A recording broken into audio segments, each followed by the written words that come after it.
in front of you, for those who've joined before, it's not Jonathan tonight. It is me, Tjaart Walraven, joining you here live in our studios. And we look forward to taking you through the food component of this evening with three gorgeous canapes lined up for you. And of course, three fabulous wines. So whilst you're at the ready, please make sure you take lots of pictures, lots of videos. We want to see your fabulous creations. Please don't forget to hashtag P&P Wine Club or hashtag Backsberg X PNP as per your letter that you got in the mail with your box of goodies as well. Hopefully everything's all organized and everything's all out and about. But I think very, very important is let's start with a glass of wine. So if you haven't opened up your Chardonnay yet, please do and open that, get that ready and pour yourself a little bit of a top up here. I'm joined by the fabulous Alicia, the winemaker from Backsberg, but I'm going to get Alicia to talk just now, but I need wine first. So let's get a glass of wine, everybody. I think we need to sort of loosen up. It's a cold winter's day. I think we're going for sort of saying a bit bolder with like a Chardonnay, which is fantastic. So please get yourselves a glass because I want to enjoy this, in a very casual kind of manner. So get that glass filled up and at the ready. Well, I'm ready to cheers here in the studio. I'm going to wait for you to catch up there, but Alicia, cheers, ching, ching. Cheers. For those of you ready, who's ready? Give us a bit of a ching, ching. I want to see. I've got a screen in here so I can see who's who there. Oh, some of you are very early and ready. Oh, the bon vivants of the foodie world there. Oh, fantastic. So anyway, get that glass ready. And then obviously, don't forget, as I said, take pictures as you go. Take picture of that beautiful Backsberg wine. Some interesting writing and some wording on there, which we'll come to a little bit later on as well. But take pictures. And then again, as I said, I'm just going to reinforce P&P Wine Club or Backsberg X P&P Wine Club as well. I've got 300 Smart Shopper, 300 rands worth of Smart Shopper points to give away. So it's very important that you get your pictures out there because we're going to choose the best picture of the night and give that out to some lucky person as well. Right, I think we're all charged up and ready. You can also, sorry, by the way, include me there at Tjaart Walraven as well. As I said, Jono's not here today. He's tasting some fabulous wine somewhere, I believe. Nice for some. But anyway, on to the fabulous, the gorgeous Alicia from Backsberg. Alicia, a very warm welcome to you. Thank you very much. Thank you, everybody, for joining us with Backsberg Wines tonight at your home. Absolutely. Yes. It's my second time here, so I'm not as shy as I was the first time. Good. And fantastic. I love the idea that there's people joining us tonight. Absolutely. It's always fabulous, having people back at home in their home environment, all the goodies. Yeah. So go on, Alicia, tell us about Backsberg as a whole. We're going to talk about the individual wines, but the estate Backsberg, we have different connotations of what we associate Backsbergs with and where it is now, because it's not sort of, Simondium side, it's Franschhoek. But tell us about Backsberg, please. Yeah, Backsberg is one of our super centenary brands in this country. Oh, there you go. The brand is over 100 years old. It has been in 1916. It was 100 years old. Wow. Okay, so lots of history. Yeah, lots of history. Okay, yeah. 2021 we sold the farm and we moved the brand and the cellar and the brand home moved to Franschhoek. Okay, so this is actually our wine is from Franschhoek basically now. Yes. Yep. So our first wine tonight is our smuggled wine Chardonnay. That's wine of origin Franschhoek. Okay. So that's our one Franschhoek wine. The others we'll talk about as they come up. Okay, fantastic. And tell Backsberg in its portfolio, there's a whole range. Are there different portfolios under the Backsberg umbrella? Yes. So we have quite a big bottom range, which is our cultivars. We call it the 5th generation. Okay. And then we have the wine. This wine is from the 5th generation, and he has friends: Cabernet, Merlot, Sauvignon Blanc, Chardonnay, every cultivar. Okay. And then we have the black labels, which is the family tree range. Okay. And then we have our top wine called the Patriarch. So we have a whole triangle, different pricing. We have quite a broad spectrum of wines. Yes, okay, fantastic. So black label, it's a good indication. I mean, we always consume with our eyes. You can imagine walking down a Pick and Pay aisle. Label always very striking. That's always a safe bet with you. That's your sort of not quite your top end, but not your bottom end. It's our smart wine. Your smart wine. Very smart wine, and they are quite vineyard specific. And so this one is wine of origin Franschhoek. Okay. At this moment, one vineyard. It might become two later as the brand grows, but a very high, elevated, very cool site. Okay. Fantastic. 150 meters above sea level. So wow. that's very high for Chardonnay. Chardonnay, yeah. Yes, and Okay. Franschhoek is quite cool. And the soil is a beautiful soil. So it's a very, when you taste the wine, are we talking about the wine? We can talk about the wine. Why not? I think everyone's got a glass anyway, so let's talk about the wine whilst we're at it. So there's quite a distinct minerality to the wine, which comes from the soil of this specific site. And Chardonnay is known for apple, peppery, pear, cashew, creamies. And this specific one has been barrel matured, fermented and matured for 10 months. So that time in the oak makes the wine a bit fuller, and it leans itself to fuller, creamier dishes. Okay, yeah, absolutely. And it makes the wine more complex. So this wine would actually open up in the glass, we say, over time. So in another, if you go back later, it will change over time, and tomorrow even it will taste different. Yeah, okay.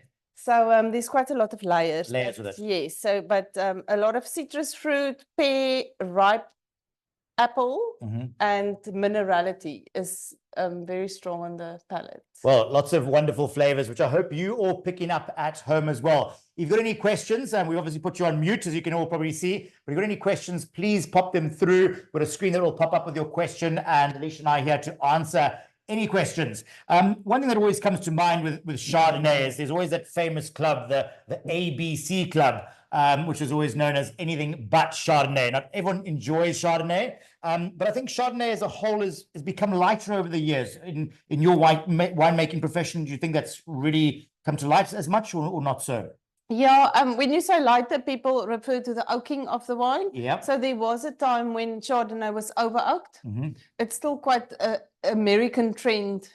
I hear the Americans that visit the farm tells us, oh, they love it. So it's more citrusy. Yes. So Chardonnay in its pure form, the fruit, if you don't put any oak on it, there's a lot of citrus there. That's actually the fragrance of Chardonnay. So citrus fragrance is Chardonnay. Is Chardonnay. Interesting. Well, hence we've put a bit of grapefruit. Yeah, you're right. And as you add the oak and the time on the lees adds the biscuity, buttery, and the oak adds the toasty, cashew, nutty.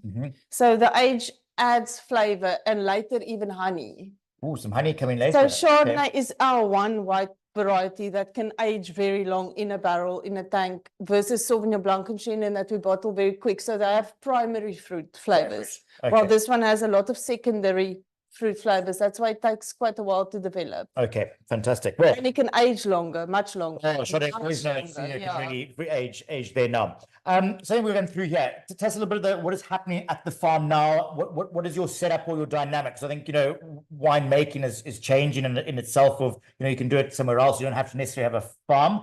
Do you actually have a farm itself, or are you buying your grapes to make the wine? We have growers. We've got 16 growers that supply grapes to us. Okay. And we have our wineries in Franschhoek and our cellar doors in Franschhoek. Okay. So we do not own a farm right now. No, so for those of you who know, and we all do know, on the Simondium Road, there was the famous brand on the gates. That's now no longer. Yeah. And as you say, that's been moved. The actual cellar part has been moved, and you buy in grapes. So I think quite a modern way from an old brand to now be buying in grapes. You speak to some people. I think they want to still grow the grapes and process them. It's called the asset light model. The asset light model. Tell us about that. Yes, and old wine farms and especially old wine estates it's not a prosperous business. Okay. And to go forward and to make sure the brand's going to survive and stay sustainable, this new model was needed. Well, there we have it. So don't go farming, but still carry on winemaking, clearly. Wonderful. Right, I think it's time to get you all up on your feet and into your kitchen there. Have a bit of a sip of wine if you like, and come to more flavor profiles just now. But in your box of goodies, you got all your little packages, everything's sort of individually done.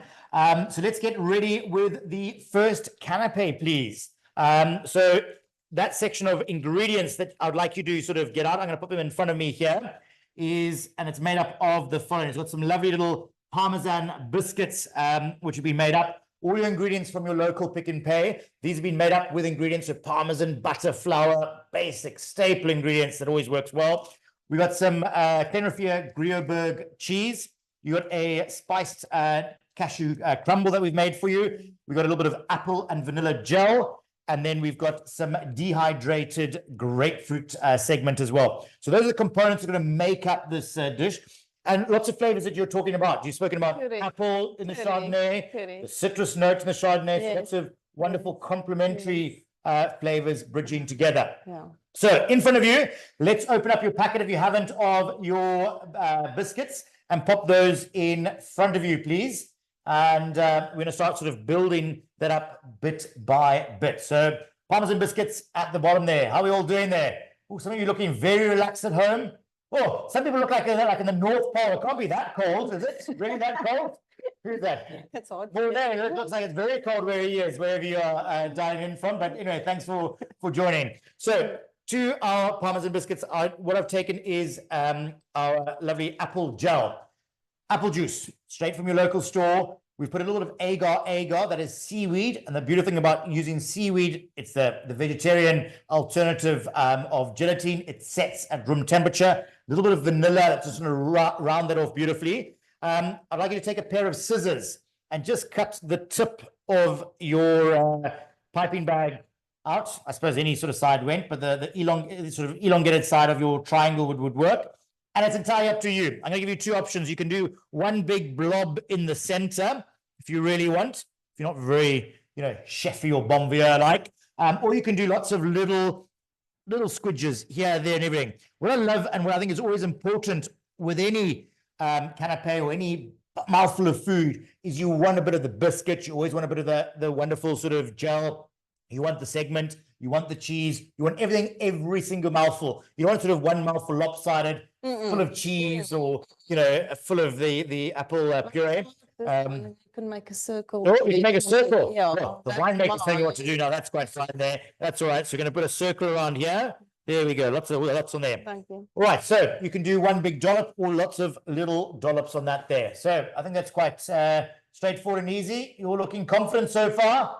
Very good. Oh, I can see a little one's joined us. Hello. Lovely little girl in the pink shirt there. There we go. There, nice to see you. Well done for doing a great job there. Right. On top of that is the Gruyere cheese. I'd like you to take your Gruyere cheese, stuff that looks like butter or the yellow stuff, if you're not too sure. And this is got some wonderful richness, umami flavors coming through, lovely sort of saltiness as well. And I just want you to crumble pieces of that on top. Just break it on your fingers or use a knife if you really want to. Just pop that on the top. Again, break it up because you want a mouthful. In every bite, you want a mouthful of the Gruyere cheese. So just go and do that bit by bit, just like that. Oh, let's get another piece on there. Why not? South African. Pop it on there. Looking good. We all confident so far? All happy? Looking good? Oh, it's quite thirsty breakfast. Oh, yes. Oh. Chardonnay. Tell us what's something about a Chardonnay that is that we wouldn't normally know about Chardonnay. I've actually been wanting. I want to taste the stuff separate. Okay, so we're separate here. Right. So what Alicia's just done is she's just squeezed the apple gel onto her finger. And how does that taste then with the wine? Yeah, working good. And with the wine? Okay, so there's nice acidity in this. Okay, so acidity. So very important with wine pairing, is it? Acidity you find? It's difficult to pair with acid. Yeah. Because wine's acidic, but that's not over acidic. That's nice and that's yeah, it definitely picks up. It's almost, I would say it's similar acidity to the wine. Fantastic. Lucky there, but at least we did our homework. Right, our next ingredient, what I want you to do. I want to taste the cheese also. Oh, you want to taste the cheese there as well? There we go. Is taking your grapefruit segments. And what we've done here is we've put it into a dehydrator at home in a low oven, 90 degrees. Leave it for, literally a day and let that intensify its flavor. And what you want to do is just cut this into little pieces. So put it onto your chopping board and then just cut little pieces of that and then pop it on top and then just sort of build it up. So again, making sure you have a little bit of mouthful of everything on there, and obviously looks very pretty. And then let's do the same for here as well. Again, it just brings a beautiful vibrancy of color to that. Oh, coming together. So now you can imagine now you've got this wonderful Parmesan biscuit that's going to give it a little bit of texture. You've got this creaminess from the cheese. and then you've got the lovely grapefruit in there as well. So that's on there. We've got a question you can answer here. Why is Chardonnay more often wooded than not? Good question. Chardonnay is one of our cultivars that has the least primary fruit flavors. So Sauvignon Blanc is a very green, very upfront fruit. So is Chenin Blanc with guava, peaches, and Chardonnay doesn't have upfront fruit. So it's very easy to make a very bland Chardonnay. All right. So that used to be the element that added the flavor to Chardonnay. Okay, all right. So that's why you made it very wooded, because that what the characteristics. Correct. Through. And now that everybody's heard, no one wants all that much oak. They like some oak, but not all that. We are pulling it back and figuring out how to get more, how to elevate that citrus. There is citrus, but it's not that easy to get it out. Okay. Yeah. Fantastic. All right. Okay, I'm going to come to another question now, but let's just finish off this little canapé. The last ingredient in that little section is some cashew nuts, which we spiced with a little bit of coriander.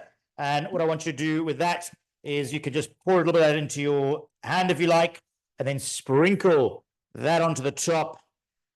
Oh, I love having a hostess. The mostess, a little bit of top of wine there, but sprinkle your cashew crumble over the top. Now, whether you're doing 2 canapés, you're doing 500 canapés, ladies and gentlemen, always follow like a conveyor belt. Put all your biscuit bases down, then pipe all your gel, then put on your Gruyere cheese, then your segments, and then your cashew crumble, all the messes on the board. And then all you do is transfer that to your presentation plate. And how gorgeous and beautiful does that look? And so simple, with lovely, simple, humble ingredients from your local Pick n Pay. Oh, so there is our fabulous little lineup there. I'll let the rest of you all sort of finish up. Are we all done? Some of you wiping hands and everything? Fantastic. So let's go on to here. Ching, ching, everybody. You've done your first little pairing, so well done. Give yourselves a pat on the back or whatever it might be. And let's have a bit of a taste of wine. All right. Cool. Whilst that's there, we've got another question that's come there. Is there any rule regarding the composition of wine and CC corks? What is a CC cork? CC corks. What was that? I'm trying to work out. What was CC corks? You can elaborate on that one there. That what came through. Well, maybe whoever asked that, CC corks. Trying to work on that there. Right, we'll come back to that question there. But with Chardonnay, and with this one in particular, there's a little name on here that's there, smuggled or smuggled vines. Smuggled vines. That's a lovely little name. Chardonnay, we call it. Tell us about smuggles. Smuggles. Yes. So tell us about smuggles. What's the story about smuggles that's on the bottle? You spoke about clubs earlier, but back in the day, our founder, Sydney Back, was part of a club that smuggled Chardonnay into the country. Ooh, it's a bit of controversy. Yeah. So and they bought it from Burgundy in suitcases. So in 1983, there was no Chardonnay in the country. Really? Unbelievable, nothing. 1985 was the first 15 maiden vintages of Chardonnay in South Africa. So actually, it's a very new wine in South Africa. In South Africa, but it comes from France, and it's Chablis. Yeah, so it's quite a Chablis style. That's interesting. That's the difference. A Chablis style is that fresher, slightly less oak. Not so. It's still all in oak. It's just not new barrels. Okay, all right. It's second, third, full barrels. Okay. Well, we've got someone really up to date here. So we've got CC meaning Cup Classique. So you're going to have to rephrase that whole question if you don't mind, guys. I've got the team working behind here. Is there anything regarding the composition of, is there any rule regarding the composition of wine and Cup Classique corks? Okay. So we're talking about actual wine corks, these wine corks, and Cup Classique corks. Obviously, there's a different shape, which is the mushroom shape for a Cup Classique bottle. Yeah. So is there anything different is there any specific rules with the corks or anything between the two? It's completely different corks. Completely different corks. Okay, here we go. So there you go. Completely different corks from this cork in a normal wine bottle and your Cup Classique bottles. Can you elaborate a little bit more on that, if you don't mind? Yes, but it's all. I actually need to then explain the whole process of Cup Classique. So the Cup Classique cork is if you look at him, this one is very thin. The Cup Classique cork is it's mushroomed on the top. Yeah. So when the wine of Cup Classique ferments in the bottle and then they degorge it, and at that moment the corks, the jaws, Yes. presses it so tiny in that bottle, but the whole top mushroom is still sticking out. Yes. So that top mushroom is actually the size of the cork. Okay. And that's just in, and it's held there by a wire. Yes. Okay. The cage. Yeah. Yeah. So Okay. So it's still normal cork, but it's obviously a much bigger cork. Normal cork. And it's put under so much pressure that it's squeezed into the bottle, and then it sort of forms that mushroom cap, but it's actually then held on by the wire. By the wire, yes. Okay, all right. So still the same cork, but obviously pressurized in different ways to actually hold the bottle. In as deep. So this goes in all the way. Yes. But the no, yeah. So there's about 6 bar pressure in a bottle of Cup classique. Cup classique, where there's 0 pressure here. Okay. That's why the Cup classique bottle have a very deep egg shape. Yes. To hold the pressure. To hold the pressure. And the top helps him to hold the pressure. Okay. All right. But in principle, corks are the same, but one is just slightly bigger, but it's under immense pressure. It's made from the same material. Same material. Okay. It's anyway, very different. I hope that answers you. Thank you very much for your question. Keep your questions coming in, ladies and gentlemen. We love to hear from you. I think it's time to eat and drink, don't you think? For those of you maybe haven't already, have a swig of your Chardonnay and then go on, bite that. If you're typically South African, you're probably going to put the whole thing into your mouth. Can I? You may indeed absolutely have that. But go on, have a bit of a bite. And then what's really important is finish your food and then have another sip. And what the wine does, it cleans your palate and leaves it lovely and fresh. There shouldn't be any fighting, wonderful complementary flavors. You spoke about the citrus earlier on. You spoke about the apple. I mean, pear could work well. So again, the recipes we've given you, you don't have to stick to exactly what we've said. Work with the seasons. You know, if you want some pears to come through, you know, peaches almost, you could sort of, you know, bring into that as well. Jazz it up, whatever you can get from your local pick and pay store, and you'll be A for a way. So, you know, don't, you know, feel that you're going to be stuck to only using an apple juice to make your apple puree. Something with a bit of pear juice would really work well. Even something maybe quite tropical, because our style of wine's got a lot lighter of the. I love the biscuit. I love it. So when you taste that, I off in one bite. Yeah. And it really is like the biscuit is holding it. So it's based on biscuit. Oh, there we go. Biscuit, which is also always a big. Which Chardonnay is also based on biscuit. Well, exactly. It felt like that. It really did feel like the wine when I tasted it. Fantastic. So interesting, if you had more time, is to, if you know, really have hours in the kitchen, is to go ingredient by ingredient and taste it before, and then taste the wine, and then taste it again after. And it complements the taste, but it often changes the way the wine also tastes. Yeah. Okay. But that's interesting to do it bit by bit. Bit by bit, and then do it as a whole. But this is a very nicely balanced snack. I love it. So it's biscuity and that acidity, and there's a sweetness. Absolutely. And that saltiness of the cheese. It's lovely. Yeah. So remember, you know, that wonderful richness that you're talking about with that biscuit, that butteriness, that really goes well. Chardonnay is always known to go with sort of creamy things, like a rich buttery biscuit, a beautiful risotto. Cheese. I mean, cheese always works really well with Chardonnay. So I hope you've enjoyed the Chardonnay. For those of you who are not big Chardonnay fans, I hope we've maybe changed you. And the Backsberg wine label has convinced you to buy the wine. Because I think it's actually a fabulous, easy drinking Chardonnay. You can drink it any time of day. It's light. But I think also Chardonnay is great for this time of year, wintry months. You want something big, bolder with a bit more character. You might want to move on to a heavy red straight away. But saying, you know, it's got a bit more character. I think Chardonnay is a great one. Certainly during the winter months, have a glass of this and then move on to your red wine. Do you taste the difference of the wine? Oh, you didn't eat yet. I haven't eaten yet. I'm still talking too much. Too much. Okay, but all right. Well, give us some more info. I'm going to have a taste. Give us some more info on this there, just to finish off this sort of segment with this canapé and this wine. I want to say what I tasted different in that when we were just drinking wine before we ate. Now after the food, the wine is fuller and the acidity is lower, and it did change the way the wine tastes. This snack, so that's usually a sign of a good pairing. There is clashy pairings. I have had them. Yes, yeah, absolutely. There's always, and they always work. But I do, that biscuit really comes out, doesn't it? It's rich, nice. It's deep, it's dark, it's beautiful, and it goes really well with that wonderful Chardonnay. With that, I love that. That smuggled vines, I think is great. Right, I have another question that's come in here, which is great. Is global warming helping or hindering the acidity levels in Chardonnay during picking? Oh, great question. Now, our global warming is affecting our acidity levels everywhere in vineyards. But hence now this vineyard, if I can show you a picture of the soil, it has very big rock and stone. So the more structure in your soils, the better its water holding capacity. And once you have that water holding capacity and minerals in your soil, then you have a very stable acidity. Okay, so the soil really brings out the acidity of the grapes. It keeps the acidity of the grape stable, yes. Okay. So we have vineyards that, for example, is on sandy soils in other areas, and those acids plummet in heat. While this vineyard, when it comes in, the acid is high, always high. Okay, so so if you had like a hotter summer, for instance, you can see that change, with the grapes. We can, but in very great vineyard soils, we don't really see a change. The soil holds the composition of the grape. Well, I think that's why there is a big difference between different wine priced.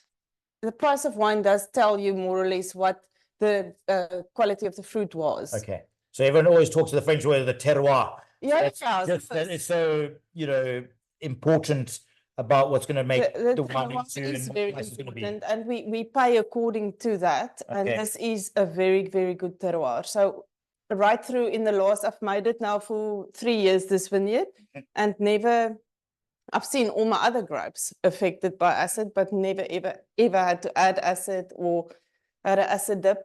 But yes, it's valid comment.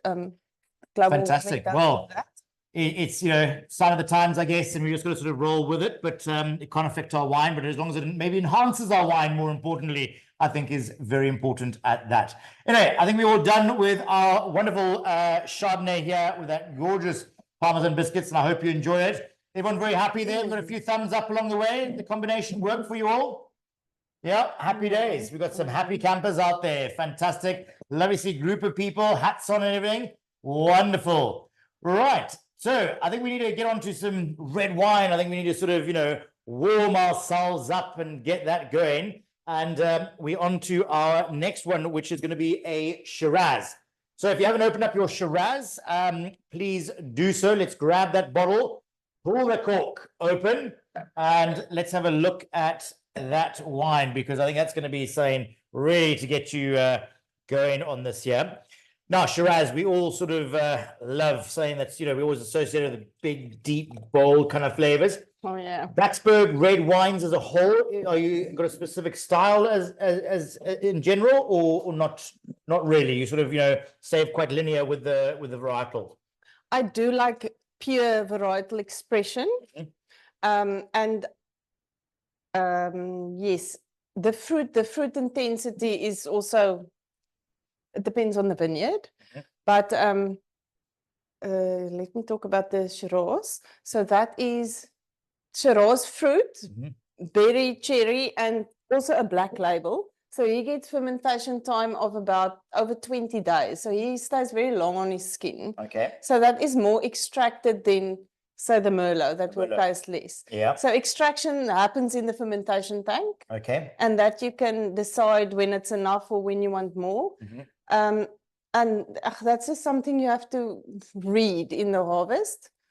I would say our wines is not I do like a riper style Shiraz, so it's a ripe style, quite a bit of new oak. There's 25% new oak on it. Okay. So there's definitely toasty, oaky flavors, and this is a full wine. It's a full wine. Okay. You would notice I changed the glasses. Yeah, I'm going to come to the glasses just now. Okay. I hope you've all topped up your glasses with a red wine. Have a bit of a swirl. Look slightly sophisticated in your own home. Ching, ching, everybody, and let's have a taste. And I always say, your first sip of any new varietal tastes aggressive. So go on, have another.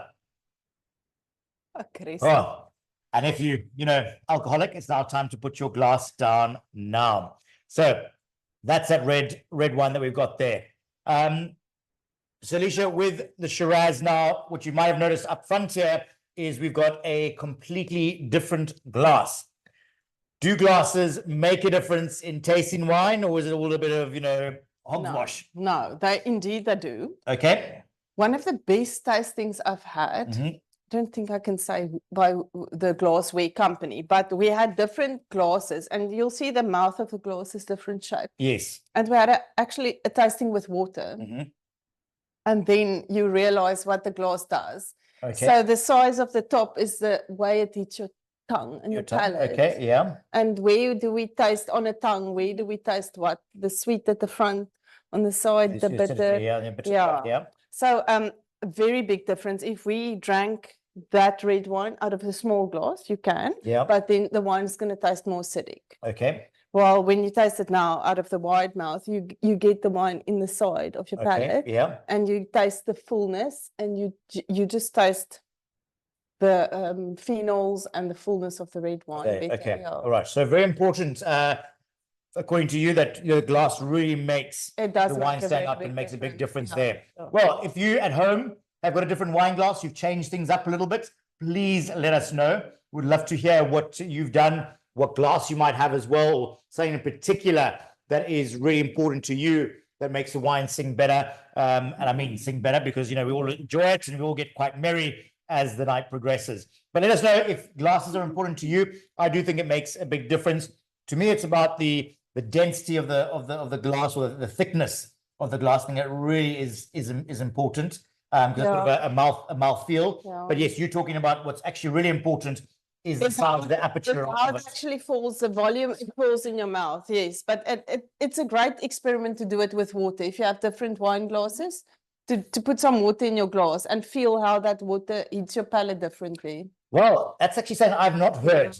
Go and taste water out of a glass, and apparently that is going to make all the difference. And then massive other difference is temperature. That's other night. Temperature's not the whole thing, because I think we drink our white wines, I think in this part of the world, too cold, and I think we drink our red wines too warm, ultimately. Yeah. General rule of thumb. Now perfect because it's winter. Well, winter time, absolutely. I think our temperatures are good. Chill it, yes. Yeah.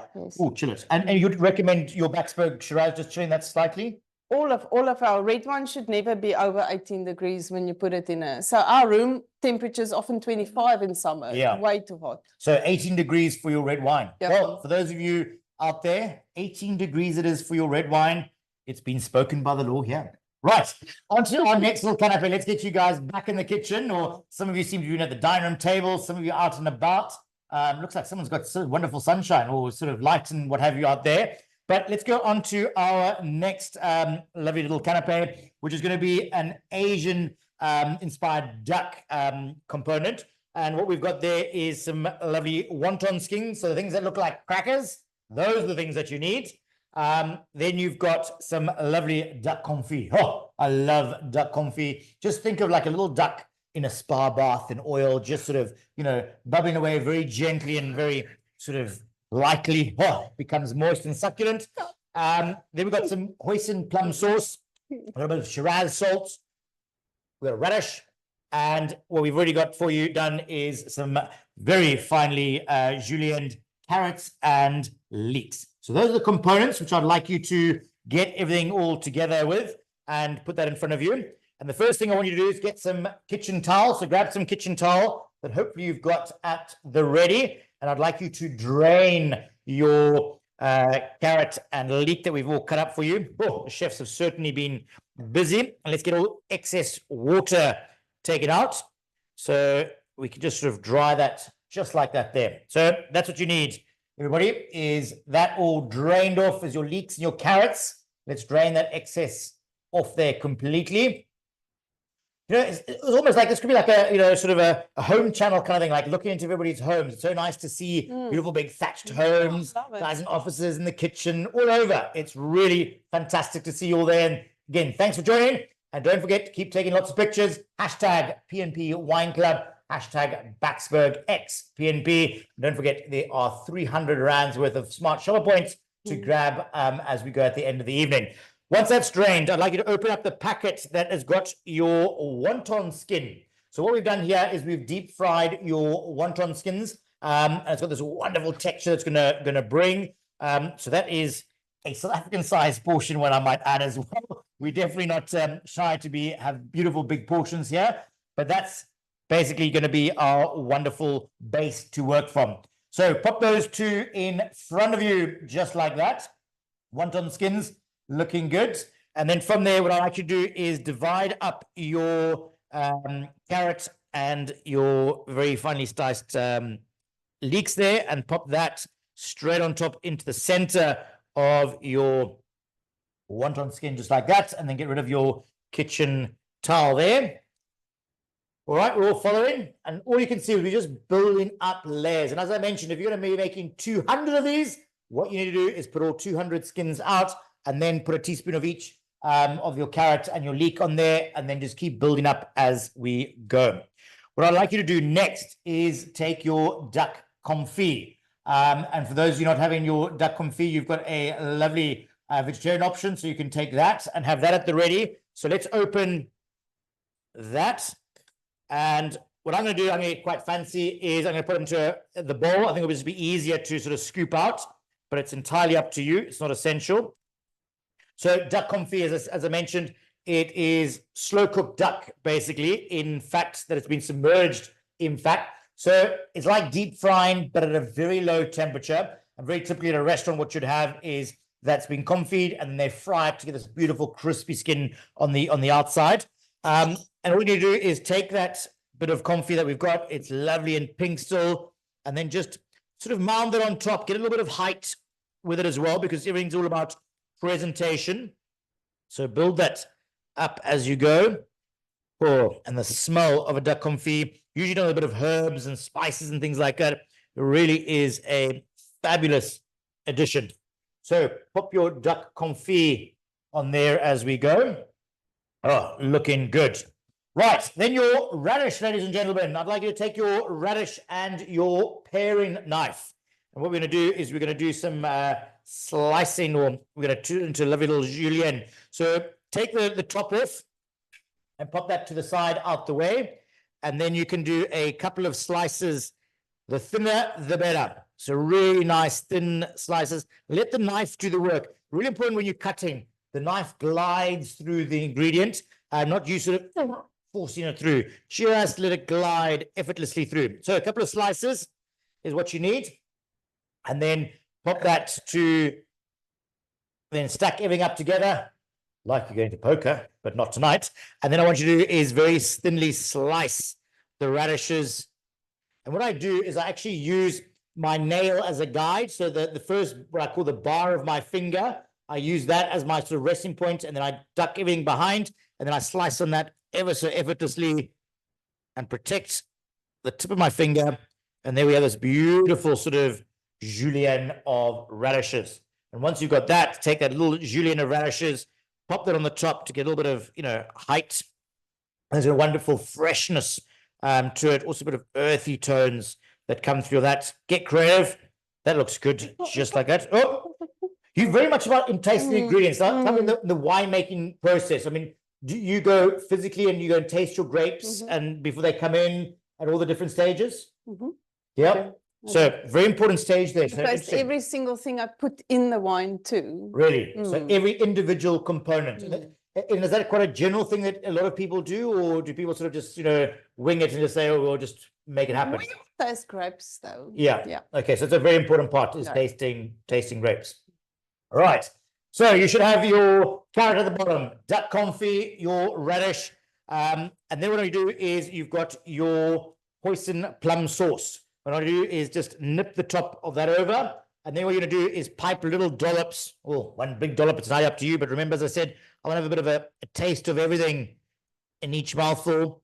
So a little bit here, a little bit there, and everywhere. And that's what you want to do. Squeeze that down. This is going to really add some wonderful umami, bold, sort of smoky flavors. I think are going to complement Shiraz. The Shiraz is quite a wooded wine that you've got. Or... Yes. We have in this wine, this is 25% new oak.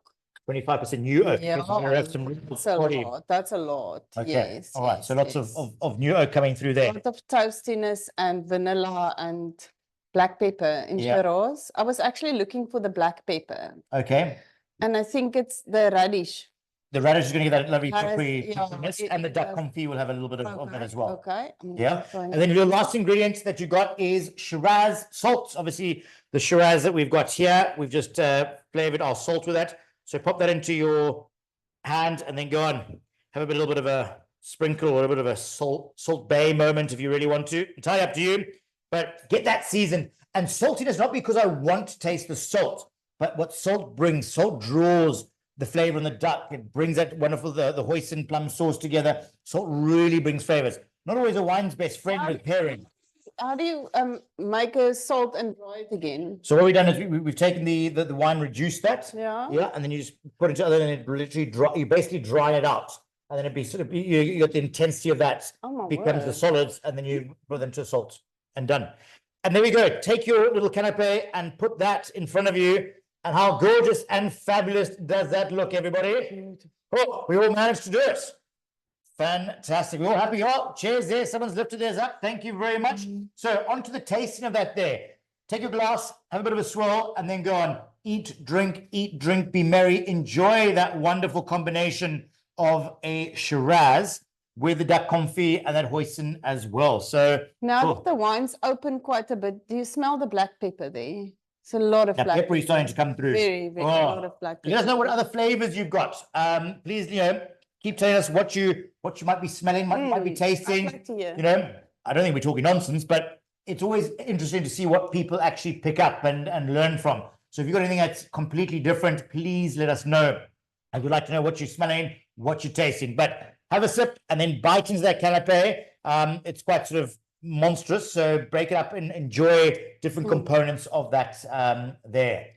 All right, another question that's come in. Thank you for bringing them in. How did the name Backsberg arise? Alicia, so the owners and the founders of the brand Backsberg was the Back family. Okay.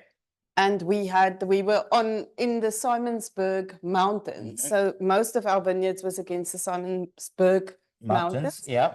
And everybody just called that the Backsberg. Okay. All right. So family name and then obviously the mountain name put together. Backsberg. Well, there's your answer. As simple as that. Right. So are we all enjoying that? So we all happy? How is that duck confit going down for everybody? That crunch of the wonton skins. And again, all your ingredients from your local pick and pay store, really simple, really easy. Don't overcomplicate things. And I think that's what's really important and what this whole Winemakers Table is about, is showing you simple ingredients put together with some flavor and texture. And I think you have a winning combination overall. If you didn't like it, please tell us. I think it's always important as well. I want to know. We try when we do these pairings and try and find a happy medium with the wine and everybody's palates, but people's palates are different as well. So not always easy. I think it goes with wine as well. Everyone's palates are quite different. Some people enjoy something bolder, crazier. Other people softer, subtler. Some like the wood, some like the fruity notes. And yeah. Where do you find wine going? Is there sort of a trend happening at the moment of styles of wine, or where are we sitting with our style of wine? I think we're more I wouldn't say it's a style thing. The vineyard predicts the style that's going to come out. You can influence that much, but most of it comes from the fruit that you're getting. Okay, so that's very much dependable on that. Yeah. Okay. All right. And does that give you consistency, or again, we've seen that changes? I mean, that great question we had earlier on about global warming. I mean, we've obviously probably seen things are starting to change. And because we get the same vineyards, that's what makes it consistent. Okay. So yes, we can influence it to make it as consistent as possible. Consistency is very important to us. Yeah. But there is vineyard differences.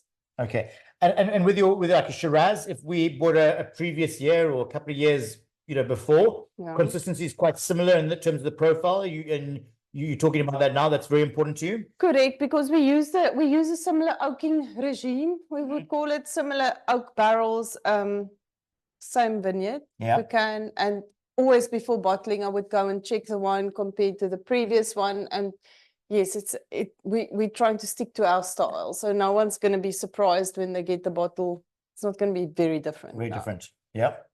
Well, fantastic. Right. Trust you're all enjoying that at home. Shiraz, lovely wintry wine, full of deep characteristics and lots of lovely flavor, as well as that canapé. I think great combinations, just simply done. And that's what it really really goes down to on that there. Are you enjoying that? I haven't had the wine now. It's quite salty. Yep. Okay. So I don't know what's going to happen. I'm trying to think what's going to happen before I just do it. Well, one of the things I find very interesting over time, and I've been doing lots of these events with Pick and Pay over the years, and what's been amazing is we always stayed really clear of citrusy notes and salts. And as time has progressed, and I guess that's probably the evolution of wine and pairing and getting to understand wine, understanding food, is we're starting to use a lot more of those components of salty, citrusy notes. I mean, 10 years ago, I'd have probably not done anything citrus related at all with any wine. I think people's palates are getting numb. Yeah, okay. And we're over flavoring everything. That may be. So yeah, this is too salty for me. Salty. But okay, I'm going to go in. Again, as I said, if saying doesn't work for you, I mean, everyone's palates are very different. And I think that's important. You know what you like, what your style is, what works for you. So if you want a little bit less, it's entirely up to you. Personal preferences. How does that work now? So what the salt does, it makes the wine taste flatter. Okay, yeah. So it's sort of mellow. You find it's mellowing the wine too much for you. Yeah, it's bringing out it's making it flat. Interesting. Right. Let us know what you think. Have you got flat wine or not? But anyway, we'll come back to that, but let us know. But I think great and very interesting. I think that's what makes wine pairing. I like my wine before it better than I did now after. Interesting. Fantastic. Well, there we go with that one there. Right. Anyway, I think we all munched and enjoyed that there. Let's grab your Merlot bottle. For those who haven't opened up, let's pull the cork on your Merlot. And let's get that at the ready, because that's going to be very important, as well as your ingredients for your next and final canapé, which you're going to be doing a wonderful cherry leather cigar. You heard right, a cherry leather cigar is what we're going to be doing. So wine being opened, let's pour that. And again, I've got a different wine glass, which is very exciting. And I love seeing different glassware. I think it always makes an experience enjoyable. So wine poured, and let's get the ingredients out. So let's get the ingredients in front of you. So what you should have is some Melba wafers in a packet, Melba wafers, your cherry leather. Now what we've done here is we've taken cherries, we've reduced them down and then smeared them onto a silicone mat on a baking tray into the oven, and in essence dehydrated them and then cut them into lovely little squares. I guess a guava roll in essence could also potentially work. So that's what we got. We got a lovely little cherry coulis, some goat's cheese, just taking your lovely plain goat's cheese from your local Pick and Pay, bit of sugar in there just to sort of sweeten it up.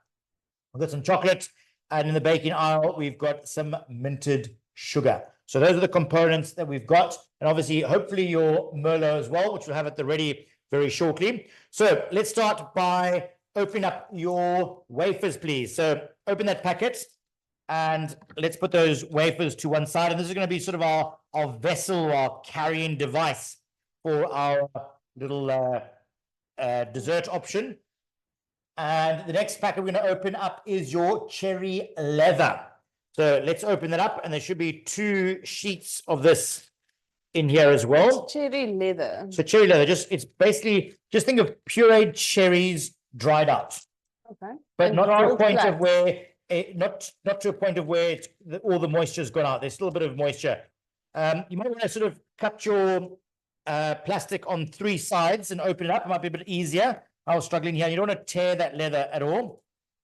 It's like paper, I guess, that we've got there. And then what you do is place that in front of you. Make sure you got no plastic like I have here. Oh, there we go. And let's take the other sheet. It's almost like a fruit roll. It's like a fruit roll. Absolutely. Exactly like a fruit roll. Place that in front of you. And again, if you are doing 6,000 of these because you've got a dinner party for some 300 friends, then you need to put all of them out like this, and you work in a big conveyor belt, and each time you go through it. So pop that in front of you just like that. I'd like you to take your goat's cheese, put it in your piping bag, and I'd like you to nip the end of that off. All right, and then just sort of work that down. And then what you want to do is, if you right-handed like myself here, you're going to pipe a strip 1 centimeter up from the baseline that is closest to you. So what you want to do, and work with your piping bag from the top. Squeeze from the top, not from the bottom. So what we're going to do is just squeeze like this and get a line going 1 centimeter up from the top, and then just carry on the other side. And depending on how much you've cut up the side of the piping bag, you'll probably get sort of maybe 2 or 3 lines on your cherry leather, and just work that all along there. Right, a little bit of technical skills at this hour of the evening, but that's fine. We can all do it.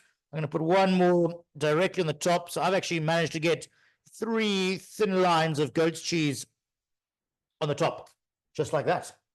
Okay, so there we go. All right, so you've got your leather with your piped up goat's cheese, and then what you do is then roll that. So pick up the end closest to you, and you always roll around it. This part you can sort of tap just to sort of get the circular sphere if you look at it from the side, and then you want to just sort of roll it all the way to the end ever gently. Don't press or push, because you want to keep this sort of perfect elongation all the way through.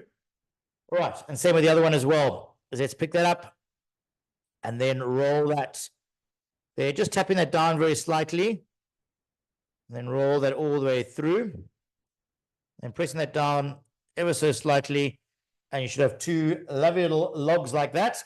And what I want you to do is then transfer those onto your marble wafers, and pick up one and pick up the other like that. Try and keep your seam at the bottom. Mine's unraveled very slightly, but it's fine. So keep that seam at the bottom so the top is beautiful like that. All right, there we go. Looking good, looking confident, some of you.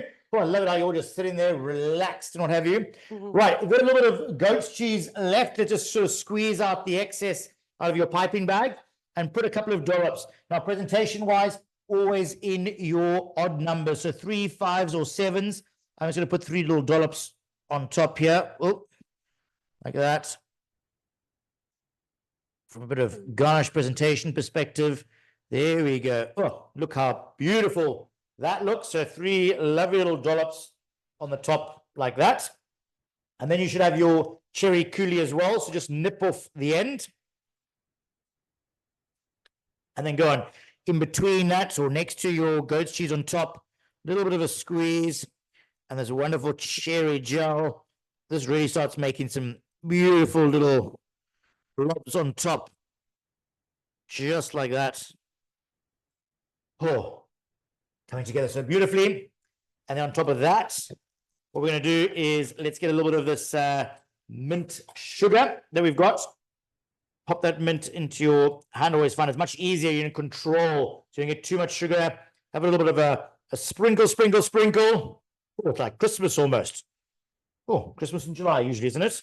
That's what it is. All right, a little sprinkle of that over the top. Right, how are we all doing? All up to speed? Looking good? Oh, I can see people rubbing fingers and things like that. Oh, we all keeping up? Well done. Fantastic. Looking good. And then last but not least is you've got some chocolate, which I would like you to open up as well. And then a microplane or a grater that we asked you to do is just go and grate that over the top there. There's one last sort of little je ne sais quoi moment of chocolate and earthy flavors, and bring all that together. So that's your canapé done there. Let's just talk about the wine, the Merlot. What should we find out? What should we do? Definitely, I immediately see the connection here. The cherry, we get a lot of cherries in the wine. Yeah. And the other thing is mint. Mintiness is quite... Mintiness? Mintiness. Okay, is that very typical of Merlot? Of Merlot. Okay, Merlot. mint and cherries. Cherry and there we Merlot, go. Yeah. Well, strawberry. Anyway, let's try that combination, see what you think. So, to the Merlot from Backsberg. Cheers. Oh, yes. Cheers. Oh, right. So climatize your palate with that wine, Merlot. Oh, lots of lovely flavors. Compared to the previous red wine, this one has only 10% new oak, but all barreled, but not as much new. So you don't get that big amount of spicy concentration that you get much more fruit. Yes. Okay, so this is definitely the fruit coming through. Red berry fruit. Yeah. Okay, red berry fruit, which I hope you've got on the palate as well. Yeah. anyway, take that little morsel that you've done with the Melba and bite into that cherry leather with that goat's cheese. The goat's cheese is going to leave a bit of clawiness, which I always love on the palate. It really sort of clings to everything. That wonderful fruity note. You've got the wonderful cherry coulis, the cherry leather, bringing some wonderful characteristics. I mean, cherries are known for that sort of that berry profile, which I think goes very well with your Merlot. Amazing. Oh, amazing. I love it. Winemaker thinks it's amazing. How do you think? And I hope you're all enjoying that last little morsel on that there. So cheers to you all. I hope you've enjoyed it. And I hope you've enjoyed all your components. If there's any other questions, always just let us know. But you've all been fantastic, and I believe you've been sending pictures and things there as well. And I can announce that we have 3 fabulous winners. They're going to get 300 rands worth of Smart Shopper points. So to Bernard Belema, congratulations, Bill Davies and Gigi Givis, which I hope I've pronounced the last one correct, or all of them correctly. But Bernard, Bill, and Gigi, you have earned yourselves 300 rands worth of Smart Shopper points, courtesy of Pick n Pay. But well, I think a great lineup. I love it. This. I love texture in food, the crunchy and the sticky and the creamy and the sweet. This is amazing. And this acid. Yeah, and it's amazing if you break it down. There's a couple of ingredients, 4 or 5 ingredients just brought together. A good bottle of Backsberg wine. Fabulous. And then you just there. Remind me of Backsberg on the label itself. This is purple. Where does that fit into your portfolio? So this is part of the larger range, the 5th generation, which have all our cultivars in. Okay. And it's called the Plum Valley Merlot. Plum Valley. So they each have a name reminiscent of a space or a place or a store. They all have a story. They all have a story. Okay. Yes, correct. Fantastic. Well, I suppose that's all part of the sales and the nostalgia about it. So this is the fruitier wine, a bit less prominent out, but more fruit driven, and you can taste the taste of Merlot in this wine. Yeah. Oh, well, I hope you got that Merlot. It's always an easy drinking wine, a very happy wine. Dare I ask, do you have a favorite? I love making Merlot. I really love it. It's one of my favorite things to make. Yeah. And to drink it as much as? I or do. You have other favorites? I love Sauvignon Blanc, and I love. Yeah. Yes, that would be my Sauvignon Blanc for white wine, and then the Merlot for red. Oh, fantastic. Well, there you have it. So Merlot is her choice. And I think lots of love and lots of wonderful sort of memories making this, I guess. Huh? Yeah. Oh, wonderful. Well, ladies and gentlemen, I trust you've all enjoyed it and you've had lots of fun playing around with this. As I said, keep it simple. Lots of wonderful ingredients from Pick n Pay. Go out there, go and shop up a storm, get what you need, and just have fun. We've learned it here with Alicia, so not knowing that some things might not work sometimes. It might be too much, might be too intense, but it's entirely up to that individual profile, but just have fun. But anyway, from myself, Tjaart, I love you, Alicia, and Pick n Pay Wine Club. Thank you, wonderful Pick n Pay Wine Club members, for joining us. Until the next time, happy cooking, happy drinking, and get shopping at Pick n Pay. Good night, and ciao, ciao.